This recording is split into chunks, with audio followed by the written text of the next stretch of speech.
They're not just observing global shifts, they're preparing to lead them. Quietly, strategically, and with growing precision, the BRICS Alliance is positioning itself for a transformation that could redefine the global balance of power. In boardrooms, across diplomatic channels, and behind closed geopolitical negotiations, this once symbolic group of emerging economies is laying the foundation for its boldest evolution yet. With 34 countries expressing interest and 23 of them formally applying to join, BRICS is no longer an alternative. It's fast becoming a central axis of the world's future economic and political architecture. What began in 2009 as a modest 5-member forum, Brazil, Russia, India, China, and South Africa, intended to serve as a counterweight to Western dominance, particularly the G7, has since grown into a powerful force that can no longer be dismissed. The original aim was to challenge the status quo and reshape the world's financial and geopolitical systems. At first, many saw BRICS as more symbolic than strategic, a loose collection of rising powers with few binding commitments. But the world underestimated it. Over time, and especially following its historic 2024 expansion, which added Egypt, Ethiopia, Iran, the United Arab Emirates, and Indonesia, BRICS has emerged as a formidable and diversified bloc, deeply entrenched in trade, energy, population, and regional influence. No longer a talking shop, it now commands real attention, real weight, and real ambition. The numbers alone tell part of the story. Over 40% of the world's population, more than a quarter of the global GDP, and a footprint that spans almost every continent. But it's the next chapter that could be transformational. As the alliance prepares for further expansion, it's not just reacting to interest. It's actively reshaping the criteria for who gets in. The next 10 countries under serious consideration: Bahrain, Malaysia, Turkey, Vietnam, Belarus, Sri Lanka, Mexico, Kuwait, Thailand, and Uzbekistan, have been carefully selected, not just for economic potential but for strategic alignment, regional influence, and what they can each contribute to a long-term BRICS vision that extends far beyond economics. This surge of interest in BRICS is not coincidental. It reflects a growing global appetite for alternatives to traditional Western-led institutions like the IMF and the World Bank, and for a system less dependent on the US dollar. Countries across Latin America, Southeast Asia, the Gulf, and Africa see in BRICS a future of multipolar governance, where sovereignty is respected, interests are shared, and economic models are more inclusive. It represents not just a shift in alliances, but a shift in imagination, a rethinking of how the world can be organized. Take the Gulf, for instance. Bahrain and Kuwait, two small but resource-rich nations, have long relied on oil wealth and Western partnerships. But now they're looking eastward. Their strategic control over global energy routes, combined with growing investment in digital finance and infrastructure, make them prime candidates to amplify BRICS's already significant presence in global energy markets. Their potential inclusion, alongside Iran and the UAE, could solidify BRICS's grip over a majority of the world's proven oil reserves. It's not just about fossil fuels. It's about energy diplomacy, pricing power, and leveraging control in a world still dependent on hydrocarbons, even as it transitions toward renewables. In the Western Hemisphere, Mexico stands out as a geopolitical game-changer. With an economy valued at over $1.5 trillion and deep trade ties with the United States via the USMCA agreement, Mexico's pivot toward BRICS would mark a tectonic shift. It would not only bring the alliance into the heart of North America, but challenge long-held assumptions about the permanence of U.S. influence in Latin America. Mexico could open new trade routes, provide direct access to key ports, and offer a consumer market worth hundreds of billions. Its move would be more than symbolic. It would be a statement of intent, signaling to others in the region that it's possible to chart a new course, one not tethered to Washington. Across the Atlantic, Belarus emerges as BRICS's potential bridge to Europe. As one of Russia's closest allies and a key logistics hub between the Eurasian heartland and the European Union, Belarus provides both infrastructure and leverage. In an era marked by increasing friction between NATO and Russia, Belarus holds unique geopolitical value. Its inclusion in BRICS would offer the alliance a physical and strategic foothold at the edge of the European continent, a staging ground for influence, trade, and connectivity into territories that have traditionally fallen within the Western sphere. Further east, Southeast Asia presents 3 compelling cases: Thailand, Malaysia, and Vietnam.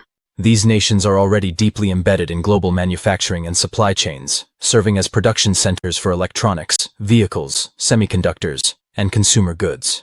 They are experiencing rapid economic growth, but they're also shifting politically, seeking balance in a world no longer dominated by a single economic superpower.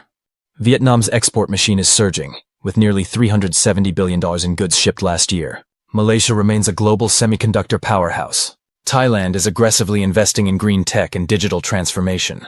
Together, they could give BRICS unprecedented economic leverage in one of the world's most dynamic regions, while also serving as diplomatic and logistical gateways into the broader Asia-Pacific.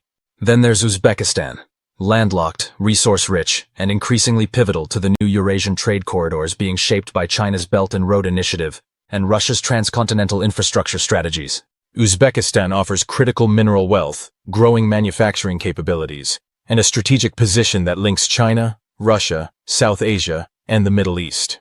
It's a vital land bridge, a potential logistical artery, and a natural fit for BRICS' ambition to knit together a more interconnected, multipolar economic landscape. And finally, Sri Lanka, a country whose economic instability has made headlines, but whose location remains among the most strategic on Earth. Situated in the Indian Ocean along one of the busiest maritime trade routes in the world, Sri Lanka is a geopolitical gem. Both China and India are heavily invested in its ports and infrastructure, and BRICS sees it as a critical node in its broader ambition to dominate not just land-based trade but maritime corridors as well. What unites these potential members is not ideology, but alignment. With BRICS' core principles of sovereignty, multipolarity, and a reimagined global economic system. Since the outbreak of the Ukraine conflict, BRICS has gained unexpected momentum, drawing in countries frustrated by Western sanctions, financial volatility, and unequal development models. The group's appeal lies in its promise of representation, cooperation, and the ability to shape a global order that reflects the realities of the 21st century, not the post-World War II consensus. As BRICS prepares for its next summit, the stakes couldn't be higher. This is no longer just a coalition of emerging markets. It's a real and rising alternative. One that's being built methodically, strategically, and with the backing of countries tired of being on the margins of global decision-making. The world is watching, but BRICS is not waiting. It's moving, expanding, and preparing to lead in a way that could reshape the foundations of the global order for decades to come. It's time to start a serious conversation about BRICS expansion. But before we dive into where it's headed, we need to understand what BRICS really is, and what it's trying to become. At its core, BRICS is on a mission to challenge the dominance of the Western-led global financial system. It's no small ambition, and while the Bloc still struggles with internal friction, lack of cohesion, trust issues, and differing national interests, it's clear something is working. More and more countries are lining up to join. Why? Because BRICS is offering an alternative, a new kind of economic alignment, one that doesn't revolve around the US dollar, Western debt traps, or development aid tied to political strings. For struggling economies like Sri Lanka, joining BRICS could mean transformation, not just survival. It's an opportunity to shift from a crisis-hit nation to a strategic asset. Through the new development bank, BRICS is now channeling funding in local currencies, not dollars. That's a game changer. This bank, born out of frustration with the World Bank and IMF, has become the financial engine of BRICS. Its agenda? Decentralize finance, empower sovereign choices, and drive development without the weight of Western influence.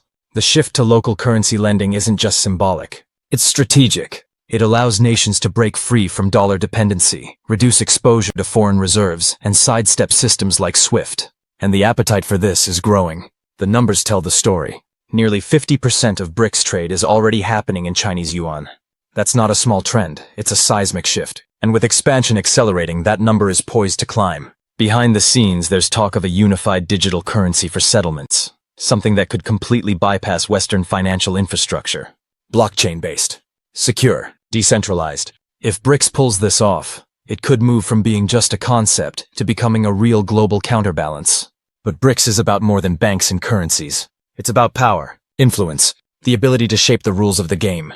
Each of the 10 nations on BRICS' radar challenges the current world order in its own way. Together, they represent a global movement away from a system where development came with conditions, and sovereignty was negotiable. These nations aren't joining BRICS for prestige. They're joining because it offers a model that works. No lectures, no sanctions, just partnerships, trade, leverage, a voice. And yes, Washington has noticed. Quietly, American diplomats have stepped up pressure. Military deals, trade sweeteners, security pacts, all aimed at swaying potential BRICS candidates. But for many of these nations, those offers are starting to sound like echoes from the past. Answers to questions no one's asking anymore. Meanwhile, BRICS continues to grow. Indonesia just joined as a full member, alongside Brazil, Russia, India, China, and South Africa, now joined by Egypt, Ethiopia, Iran, and the UAE. BRICS has swelled to 10 members. It's no longer a loose coalition. It's becoming a global force with a clear mission to reshape the economic architecture of the 21st century. And then came Trump. His return to the White House in January 2025 sent shockwaves through the global economy. His first major move? Tariffs. Big ones. 50% on Chinese electric vehicles, 25% on semiconductors, 40% on steel and aluminum, even 30% on some Indian and Brazilian pharmaceuticals. His message was blunt. America first is back. And this time it's serious. The response was immediate. India called it short-sighted. China called it economic warfare. South Africa said, "We're done playing by old rules." These weren't just trade disagreements. They were warnings. Because this time the tariffs weren't about balancing deficits. They were ideological. A push to reshape global supply chains around U.S. interests. And that push is backfiring. Countries are now rethinking their alliances. Even traditional U.S. partners, Mexico, Thailand, Malaysia, are quietly exploring alternatives. For many, BRICS Plus looks increasingly attractive. Less restrictive, more balanced, and far less prone to sudden policy shifts from Washington. Ironically, Trump's tariffs may be accelerating the very shift they're meant to prevent. Because the harder you push, the more people look for a way out. And right now, BRICS is that open door. Trump, of course, sees it differently. At a recent press event, he boasted about striking deals with the EU and Japan. He called Indonesia a very big deal. He spoke about trillions of dollars flowing into the US and emphasized that tariffs weren't just policy. They were business. "We send a bill," he said. "You pay the tariff." Simple, ruthless, calculated. But the world isn't playing by old rules anymore. Looking ahead, if BRICS proceeds with inviting Bahrain, Malaysia, Turkey, Vietnam, Belarus, Sri Lanka, Mexico, Kuwait, Thailand, and Uzbekistan, it will become one of the most comprehensive international alliances ever formed. It will span every major region: Asia, Europe, Africa, Latin America, and the Middle East. Its combined purchasing power could rival, even surpass, that of the G7. And for the rest of the world, the message is loud and clear. You no longer have to choose between submission and isolation. There's a new table being built, and BRICS is laying the foundation. So the real question now is, should countries like Mexico or Vietnam pull up a chair? Would it unlock new opportunities? Or open the door to new risks? Let us know what you think in the comments. And don't forget to subscribe for more top-tier insights into how the world is changing, one alliance at a time.